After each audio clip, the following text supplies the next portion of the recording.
How does the Jump 1000 from VTOMAN stack up to the venerable Jackery Explorer 1000? Is there a new sheriff in town? Let's find out.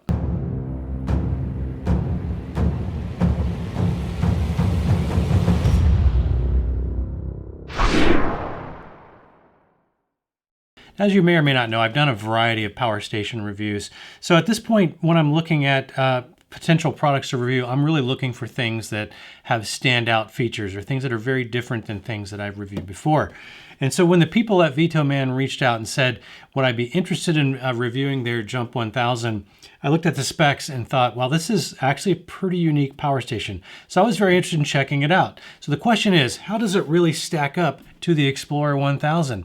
But before we do that, let's rewind a little bit and get this thing out of the box so you can see what it comes with. A whole sheet of stickers. Actually, a very nice carrying bag. None of the other power stations that I have reviewed so far have come with a nice carrying bag. I will say that the Jackery has a carrying bag, but it's fairly low budget. This is actually a nice one. Let's see what's inside here. All right, quite a bit. Now, the reason they call this the Jump 1000 is because it comes with jumper cables. So you can actually jump your car with this thing. Not just recharge the battery, but actually jump the car. So that's pretty cool. So 12-volt adapter to a DC 5521, so 5.5mm cable, an AC charge brick with a 5.5mm on it, and a power cable. And we got a couple other things. Got a nice little user manual here. Cool.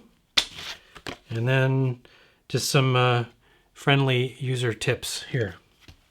All right, let's get the thing out.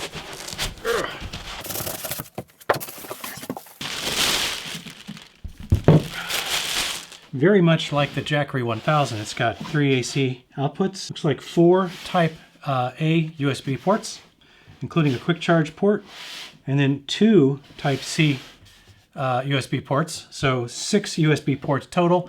That's pretty good. I haven't seen this many USB ports on something in that 1000 watt class. Now this is a 1000 watt continuous operating. I think it's a 2000 watt peak, and it's got about I think 1.4 kilowatt or 1400 and some watt hours capacity. So it's almost 50% higher capacity than the Jackery 1000, even though it's still in the 1000 watt category. Anyway, let me go live with this thing for a few weeks and find out what it does, what it doesn't do. And I'll report back in just about 2 seconds.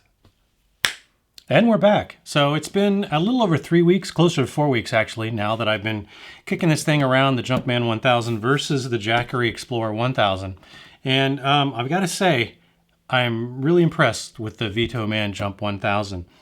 Despite the fact that I still like the Jackery 1000, but for reasons which I'm going to get into in the next couple of minutes, if I were doing this all over again, there's pretty much no question I would prefer this unit over this unit. And we're going to talk about why right now. So first of all, let's talk about battery chemistry. This is a LiFePO4 or lithium iron phosphate battery chemistry. And so you get up to about 3,000 cycles rated, where you can maintain at least 80% of its original capacity, whereas all of the Jackery units use a lithium cobalt chemistry, which is rated for around 200 or 300 cycles, where you get about 80%. You can expect to get keep about 80% of your original capacity. So for that reason alone, the VTOMAN Jump 1000 has a significant advantage over the Explorer 1000. So in terms of battery capacity, this is a little over 1,400 watt hours. This is right at 1,000 watt hours. So a full 40% more battery capacity than the Explorer 1000. But as you may know, not all of that capacity is always accessible to us, especially if we're pulling power through the AC outlets and we have to use the AC inverter. There is always going to be a little bit of efficiency loss based on the efficiency of the inverter. So I wanted to find out what is the sort of minimum usable capacity of both units. So I used a heat gun, and I'll put a quick little video up here to show that. But I used a heat gun that outputs a little over 1,000 watts, about 1,050 more or less, plus or minus 5 watts. And I ran both units down, all the way down, and I used a watt meter on it to determine how much power it used in that time. So the Jump 1000 gave me 1,189 watt hours using that rapid drain test with the heat gun. And so that equates to 84.4% efficiency. Now, That usable watt hours of 1189 on this is, as I'm saying, the minimum, because if you were to draw the power down at a less aggressive rate, say something in the 500 or maybe 300 watt range, and just like running other smaller things, you're going to get more than 1189 watt hours out of this thing. But I was really challenging these two units to draw power down pretty much at the maximum continuous watt range of just over 1,000 watts. And on the Jackery, I got 837 watt hours.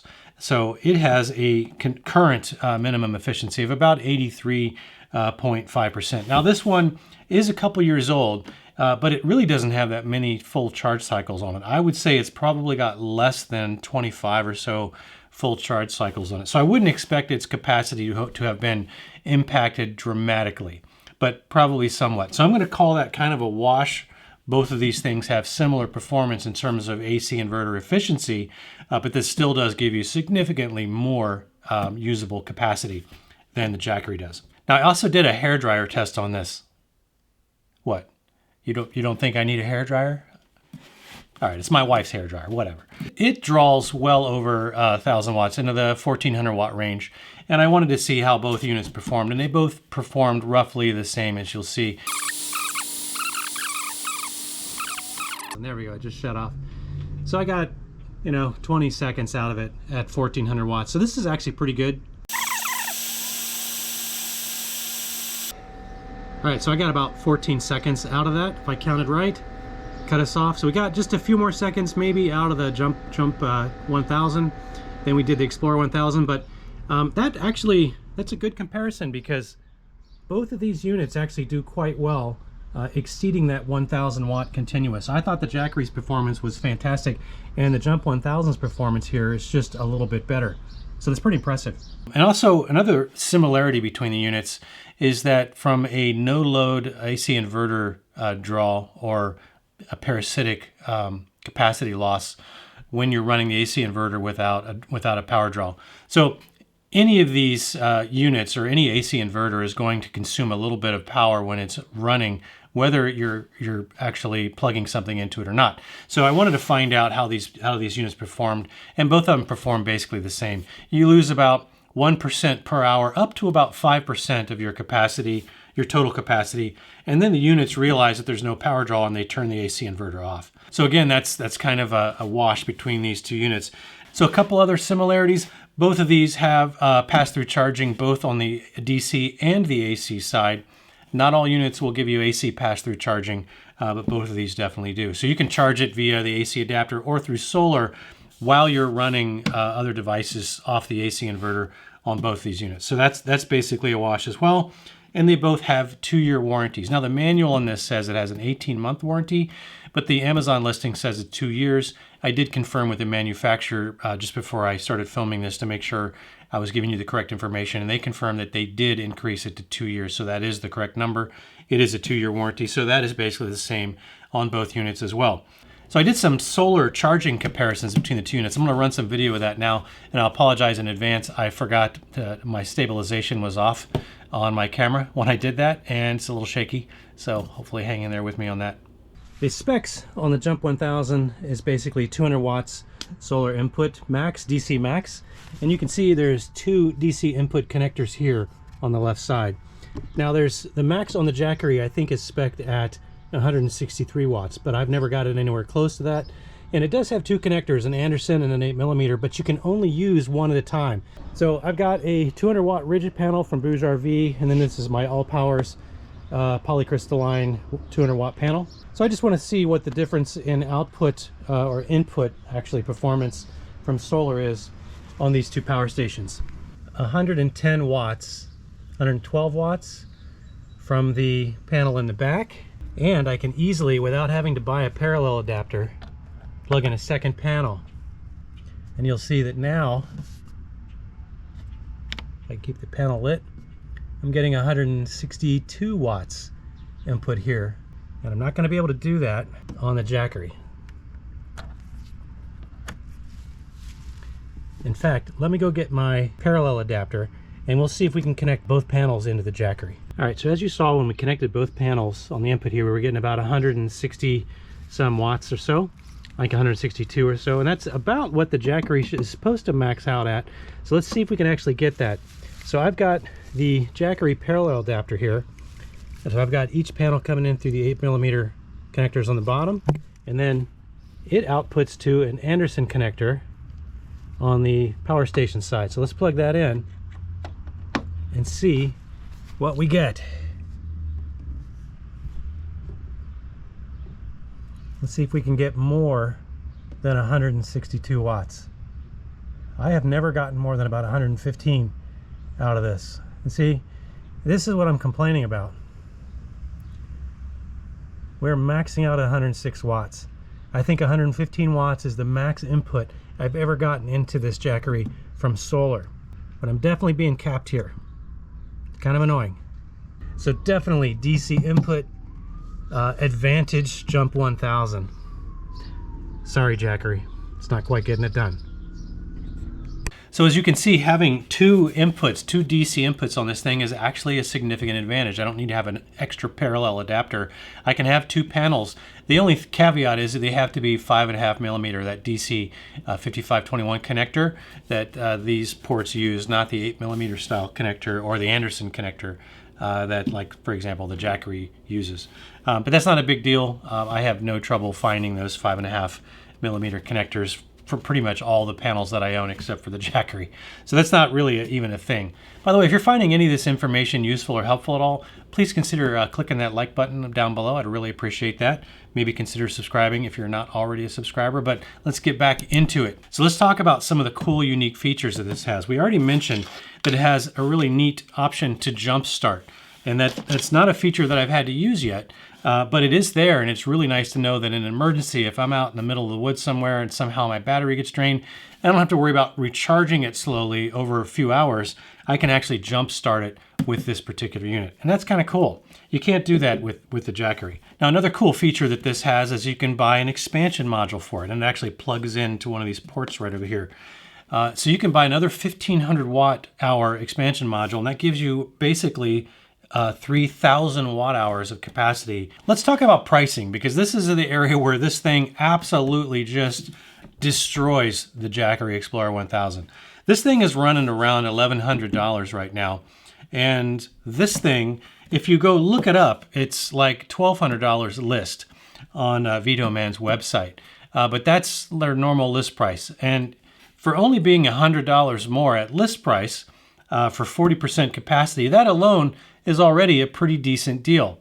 But that's not what they're selling it for right now. The VTOMAN guys sent me a link to Amazon that I put in the description below that automatically applies a discount code. And then you can use that in conjunction with a coupon clip checkbox on Amazon right now. That gives you an additional $600 off in addition to the 8% discount code. And that brings the price on this 1,400 watt hour power station down to less than $600.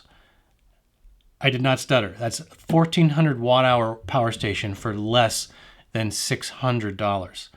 You can get a couple other versions of this or bundles. They also sell it, bundled with the 1,500 watt hour expansion, giving you almost 3,000 watt hours of capacity. And when you apply the coupon, it's like under $1,400 for nearly 3,000 watt hours, which is also about half of the price you're normally finding these kinds of capacities for right now.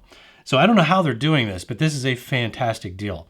They also have the Jump 1500, which is basically this unit with just a little bit more capacity, but the bigger deal is it's got a larger AC inverter, so it'll handle up to 1,500 watts continuous and up to 3,000 watts peak. And the price on that one is only $872. So that is also a fantastic deal. So you can get any of those through that link in the description below if you check it out. Because if you're in the market for something in that 1,000 watt to 1,500 watt capacity, you're not going to find a better deal than this. I really don't believe, because I've been looking, and this thing has just blown me away in terms of the price advantage. Now, I also do like the fact that this thing has a total of 6 USB ports. So 2 of them are PD100 ports, the Type-C PD100 ports. So you can use these to power things like any kind of modern laptop that takes Type-C charging. you can handle it with this because it gives you up to 100 watts output out of these Type-C ports. And these are output-only ports. These are not input ports. And then you've got 4 other Type-A ports, one of which is a Quick Charge 3.0. Now, in terms of cons, things that I don't like, there just aren't that many things. They're so nitpicky. So again, I don't care for these LED screens. They're hard to see in the sunlight. In moderate to low light, they're fantastic. You can see them, they're super bright. But in the sunlight, they're kind of hard to see. That's my only complaint. They're harder to see through a camera lens than they are in person, I will say that. But that's my only complaint about the LCD or the LED display. Other than that, the display is fine. And maybe I would have liked to have there been a dust cover on here, like a little plug over the 12-volt car adapter. I think that would be nice to have that covered up. But other than that, I've just got no complaints about this thing. So what's my bottom line on this? I think it's absolutely a no-brainer right now, especially given the current price situation with this thing, to look at the VTOMAN Jump 1000 versus pretty much anything else, and especially versus the Jackery Explorer 1000. The pricing is absolutely phenomenal in this thing, and I think if you're currently looking at something in that 500 to 600 watt range, and you might consider something in the 1,000 watt range or a little bit higher, you might as well look at something like this, because you're going to absolutely get more for significantly less with this Jump 1000, at least as the pricing as it is right now. The pricing could change depending on when you watch this video, but if you jump on it quickly, I don't know how long they can keep doing this deal, because it really is the best deal that I've seen in power stations. And hey, if you think that you know of a better deal in power stations than this one right now, please leave that in the description below, because I want to go check that out, because I don't see how that's possible. Anyway, that's about all I got. Thanks for joining me. I hope to see you in the next one. Until then, have fun out there. The other thing that I think is the same for both have, but let's get into pricing, because this is that. If you go into Amazon right now and look up this listing or click, do I like how I said that? I don't know where to start.